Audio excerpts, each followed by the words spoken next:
This work is not beautiful, and I shall remove it from memory immediately.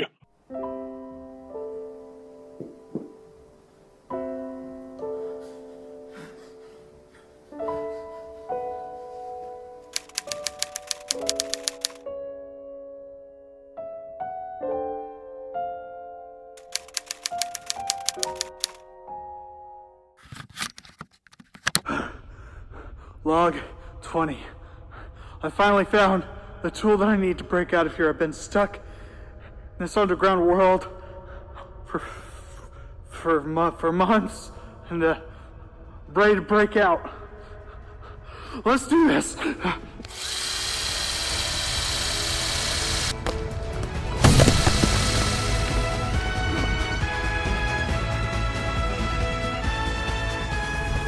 Finally. The surface! We have found the drill that is going to pierce the heavens! This character was a request from Patreon supporter Iron Tarkus. Thanks for supporting the channel, it is very much appreciated. Kamina is one of the leading protagonists of the show Gurren Lagann. The show takes place in a fictional future in which humanity is forced to live underground, completely isolated from the surface. The story follows Kamina and his surrogate brother Simone on their journey to escape their underground village and reach the surface. They quickly learn of the dangers of the surface world, but come across mechas to assist them in their fight for freedom. These mechas being known as Gurren and Lagann respectively, hence the name of the show. Many would say that Kamina is the beating heart and soul of the show, and for good reason. Kamina is loud, ambitious, and, if we're being honest, pretty stupid and reckless. His philosophy often boils down to, screw logic and just make the impossible possible. While not always a practical mindset in the real world, it's the kind of mindset that makes him an inspiring leader to the characters in this particular setting, where there are very few people who are willing to take action in order to retake the surface. Because of his behavior, he also works well as a mentor to his surrogate brother Simone, who early on in the show displays the opposite character traits. He's very shy, timid, lacks self-confidence, but is actually really smart and can achieve great things when he puts his mind to it. Ultimately, Kamina is the beating heart of the show because he pushes its main theme and message, to aspire to greater things and not settle for circumstances in which you are unhappy, regardless of whatever obstacles you may think are in your way. Now, as I mentioned in the last two episodes of Let's Create, I always start by trying to gather as many still images as I can for references. Photos from the anime are great, but not all of them make for good references, due to minor inconsistencies in facial or body proportions. Because of this, I also like to gather images of physical figures, if they're available. When I was working on Okabe, I was able to find shots in the anime that worked really well as a front view and a side view, but unfortunately I was not really able to find that for Kamina. There was almost never a shot of him facing completely forward or completely to the side, and when there was, it would be obstructed in some kind of way to where it wouldn't really make for a good reference. So because of this, I actually drew out a very basic visual for his face based on the many different references that I gathered. Now, I knew that I would need to adjust things later as I continued to model the head, but the basic reference that I made worked well enough for at least getting a decent start. So I start the model by creating an empty polygon, and I just start making each polygon individually. Again, that's not something that everyone would like or recommend. There's a lot of people that would prefer building completely off of primitive objects. I personally prefer building polygons individually whenever I work on heads and faces, because I feel like I have a lot more control for how it's going to look. The best thing I could think of as a comparison is if I was to base this entire head around a cube, that would be the equivalent of having Play-Doh and trying to manipulate a shape that's already there to look like how I want. Whereas creating polygons individually is more akin to drawing on a piece of paper. To me, it's just a lot easier to draw each line from scratch, at least for something complicated like a head. For other parts of the body, I'll start using primitive objects. Here, I like to create polygons individually. And as I'm working on the head, I always try to keep things as low poly as possible in the beginning, and then later on I'll add more polygons once I feel that the basic shape of the head looks just about right. Over time, I actually had to readjust the head model a lot, and when it actually starts to finalize, you'll notice that portions of the head don't quite match the drawn reference that I made. Again, I wasn't too worried about making sure that the head model matched the reference that I drew out, since it was meant to be more of a general guideline rather than something I had to match specifically anyway. One thing that I didn't predict that turned out to be a little abnormally difficult were the eyes, and a lot of that was just not having a whole lot of good references for Kamina's eyes. Most of the close-ups of Kamina's eyes are usually when he's wearing his big red glasses and there's a light flare that's kind of in between, or usually his eye size may be exaggerated for the sake of comedic effect, and so there weren't a whole lot of references I could find for his eyes just kind of in a neutral, natural pose. And so a lot of this was just kind of messing around with the size and the shape of the eye, just trying to figure out what felt right for Kamina, and that can take a while, especially when his glasses are actually a big aspect of what makes his character design so iconic and recognizable. I remember when working on the eye and coming to somewhat of a conclusion that I wasn't really 100% satisfied with how I had the eyes, but I knew that if I worked any longer on it, I wouldn't be able to finish the model. So eventually, I just needed to start working on the hair and the rest of the model, and then slowly over time, I'll make small adjustments to the eyes as I continue to work on the model overall. And that's something that I found that works for me, and is whenever I feel like I'm spending way too much time on a particular aspect of a character, that's usually an indication that I need to move on to something else and clear my head a little bit. When working on characters, sometimes it just helps to have the whole head modeled out, hair and everything, before we can really start understanding what may be working or what may not be working. This was the case in episode 2 when working on Oliver, because I had a hard time figuring out if the face looked right, because so much of the face is recognized by his almost cartoony mustache that he has, and until the mustache was built, I wasn't really able to say I was comfortable with how the face looked.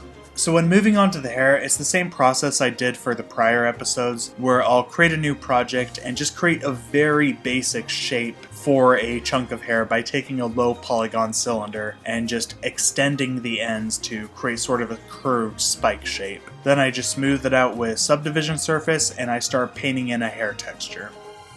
Once that's done, I save the object and I start copying and pasting it all throughout the head. And because the base individual hair objects are low poly without the subdivision surface, I can easily make big adjustments to get the hair to fit how I want it. This can be a fairly tedious process though, and it will require a lot of copied hair objects to work. Immediately after the hair, I created the glasses, which was by far the easiest part of making this entire character. It's a very super simple shape, and there really didn't need to be anything fancy added on.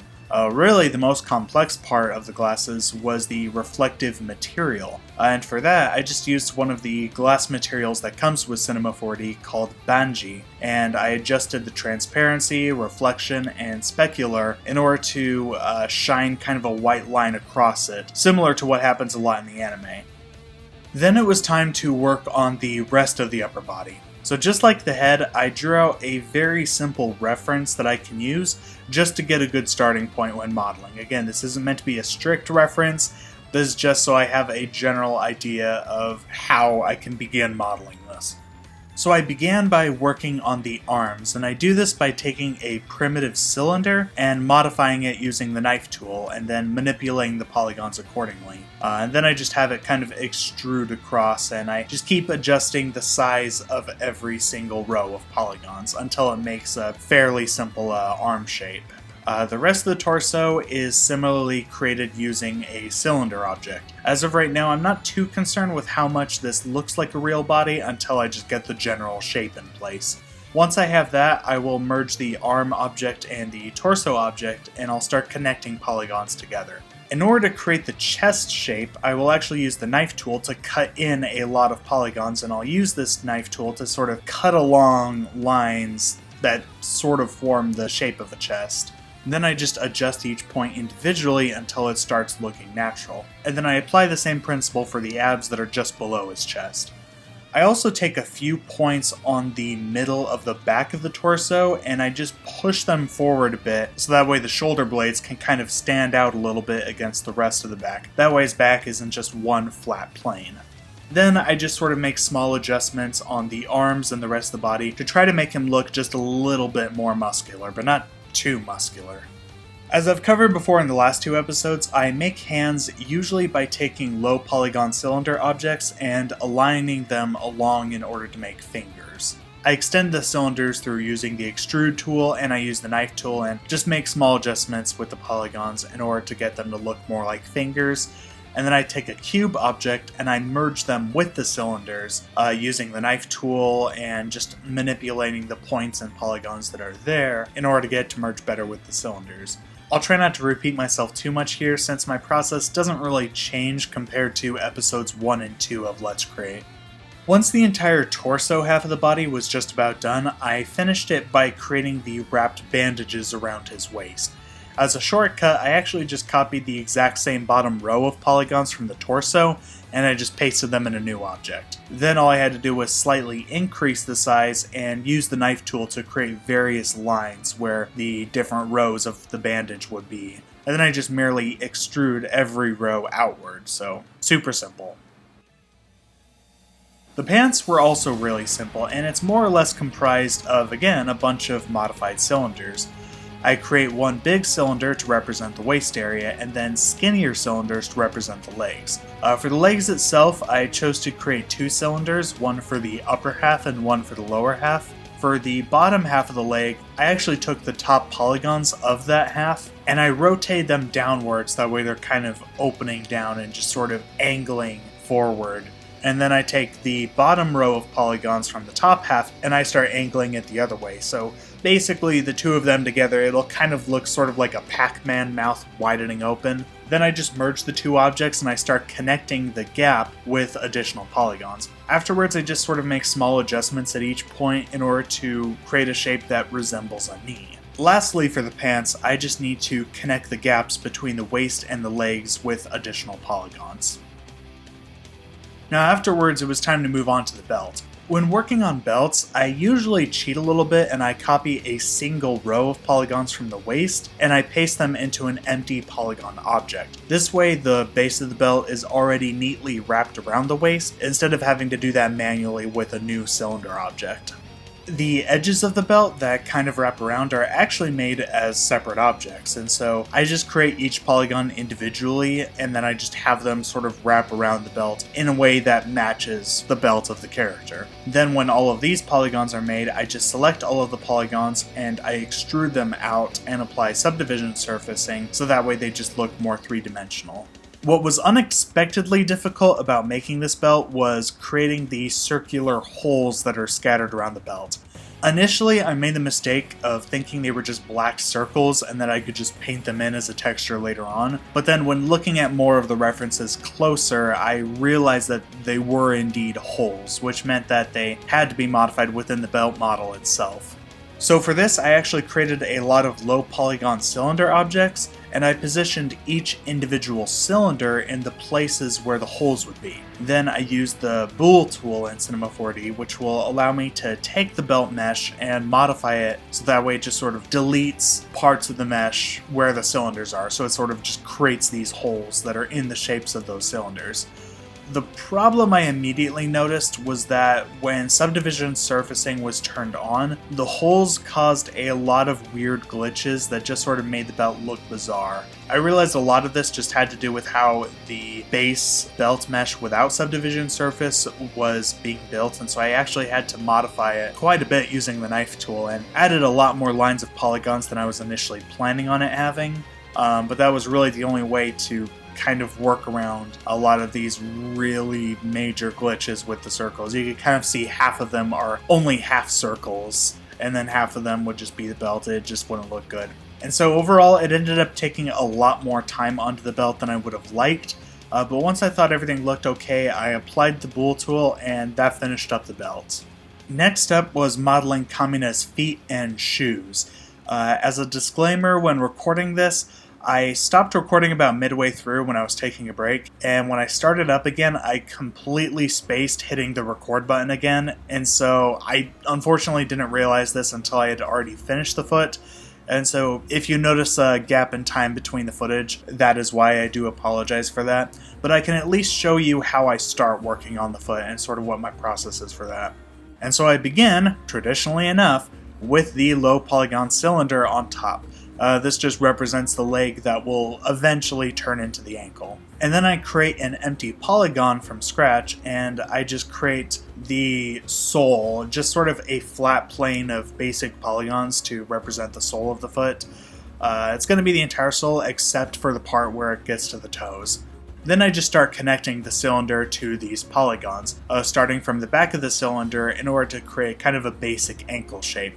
And then I just use the knife tool to try to make things more smooth, so that way it doesn't just abruptly end on this flat plane. And as I'm connecting these gaps, you'll notice that I'm beginning with as few polygons as possible, even fewer polygons than I started with the pant legs.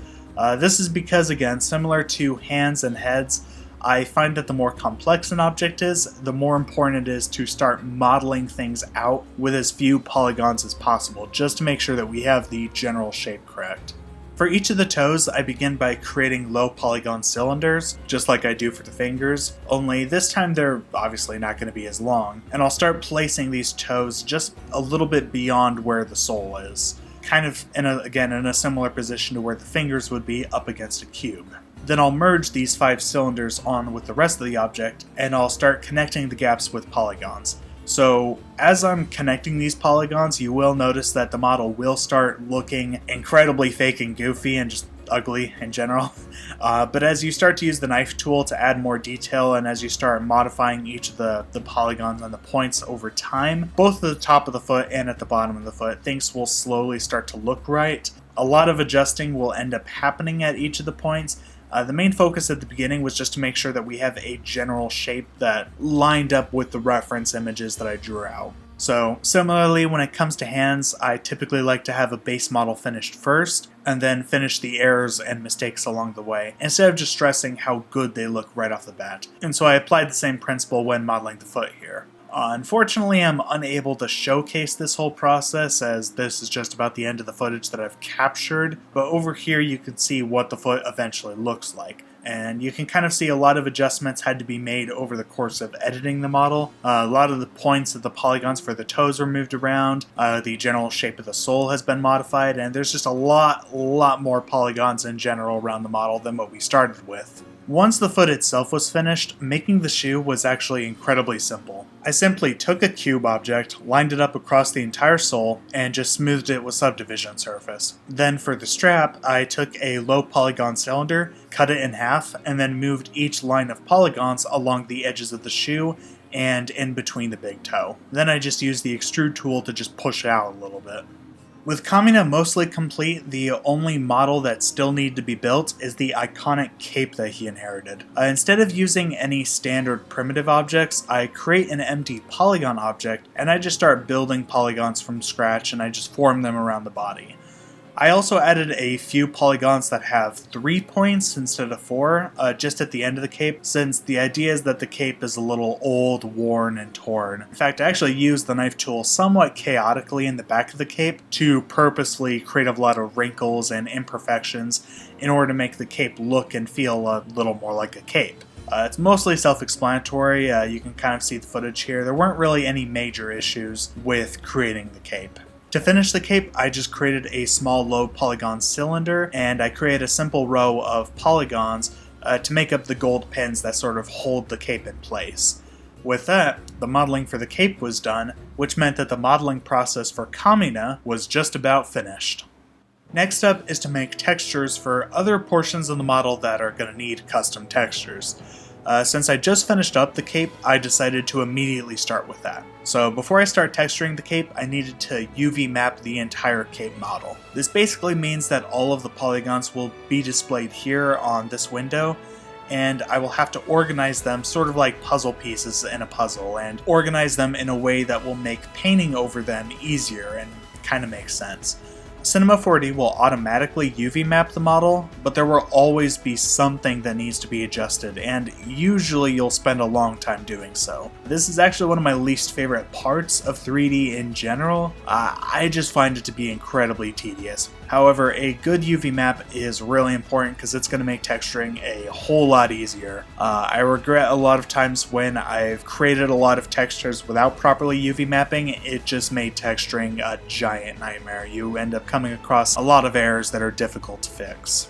So once I'm done UV mapping, I color the entire texture image red, and I start painting in the skull logo on the back of the cape. At this point, I'm not too concerned with making sure it looks super good, since I'm actually going to finish the logo in Photoshop. I actually just wanted to paint these blobs in so that way when I make the logo in Photoshop, I have a reference for where to place it, and I don't start putting it over polygons that I do not intend to.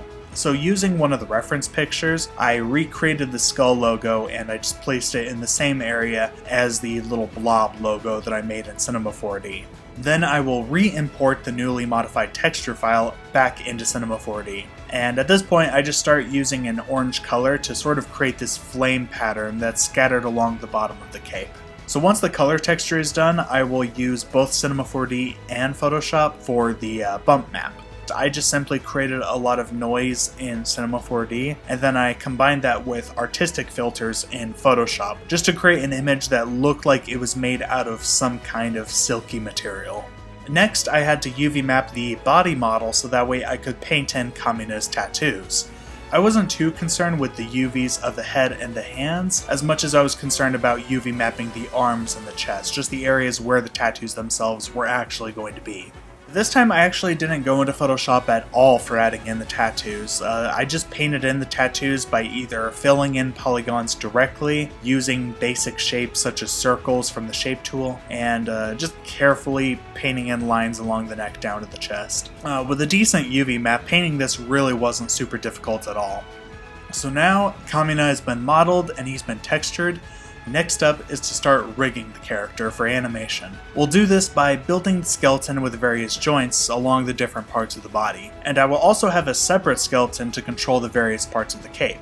Once the skeleton is complete, I will start binding the portions of the model according to the joints that they will be affected by. Cinema 4D will auto-weight the model according to these joints, but more often than not the auto-weighting will have some form of bug or glitch, and so time will need to be spent on fixing that. In this case, areas in which I needed to manually paint over polygons were in the chest area and in the back. I also had to fix the fingers and toes, as each of the toes and fingers were actually having some of their polygons controlled by an incorrect joint. And you can actually see with this footage that by moving this finger joint, it will actually grab this little point from this other finger as well. And the same thing happened a lot for the toes as well, and so I had to start repainting a lot of that. Once all of that was fixed, then the last thing that was needed was rigging the face itself. For the head, I actually used pose morph instead of joints. Pose morph, I just create various poses for different things that Kamina may do, and so I will create a pose for the left eye that shows it closed all the way, and then I can just sort of move this slider left to right depending on when I want to switch to the eye being open or the eye being closed. And then I just make other similar poses for the other eye, the eyebrows, the nose, lips, and mouth, and I create just a wide variety of different poses. And since this is going to be used for animation, I'll need to create as many emotive poses as I can to try and allow for a wide variety of range in performance. Usually it is good to just look up on Google Images and just look up emotions, just pictures of exaggerated emotions, and try to see if your rig can recreate those emotions. And if they can, you're pretty good. Once the rig is totally finished up, I start creating animations based off of dialogue from the show Gurren Lagann. This was actually difficult to choose because a lot of the dialogue that I find really sums up the best parts of the character are kind of in spoiler territory. So what I ended up doing was that I adapted 2 short scenes that are pretty non-spoilery in order to showcase the emotive range of this model. And so with that said, here are the animations. Walk with your head held high, Simone. Kamina. Don't call me Kamina. Call me bro. I don't have any siblings. Hey, it's not about blood. You and me are soul brothers, you know? We're siblings of the spirit. Don't worry about what those stupid ugly chicks say. This looks pretty good on you, kid. Drills are your soul, you got it? Now, come on. Gentlemen, sorry for the delay. Are you guys ready? Just about. What is it you're doing? Listen up, Simone. That drill there does not belong to the village chief, because that drill is who you are. Simone, yours is the drill that will break through the vault of heaven! But why? I have it all figured out. Don't ask questions. Simone's not the fighting type. He just can't handle the pressure. You saw what happened today. He ran. Simone will pull through. Why would he? How can you say that? Why do you have such faith in him? I know, it doesn't make sense. What is it then? You see, it's all the same. I have faith in him because I have faith in me. Because I can believe in him, I can believe in myself. It's all the same as far as I'm concerned. He and I are partners, and that's just the way it is. And at last, Kamina of Team Dai-Gurren was complete. Once he read it was soldier from underground. See how easy they all fall down. Digging through the court to see the light. Let's get out of here, babe. That's the way to survive. Y'all top off your head. I'm on the set. Do the impossible. Don't you wanna bet? Good luck. Fight the power. Touch the untouchable. Break the unbreakable. Fight the power. What you want? What you want? Break the world. You see the power. This is the game. Cheat. Baby. Fight the power. Fight the power. Touch the untouchable. Break the unbreakable. Fight the power. What you want? What you want? Break the world. You see the power. This is the game. Cheat. Baby. Fight the power. What you want? What you want? Just break the rules to you. This is the game. Baby. Fight the power.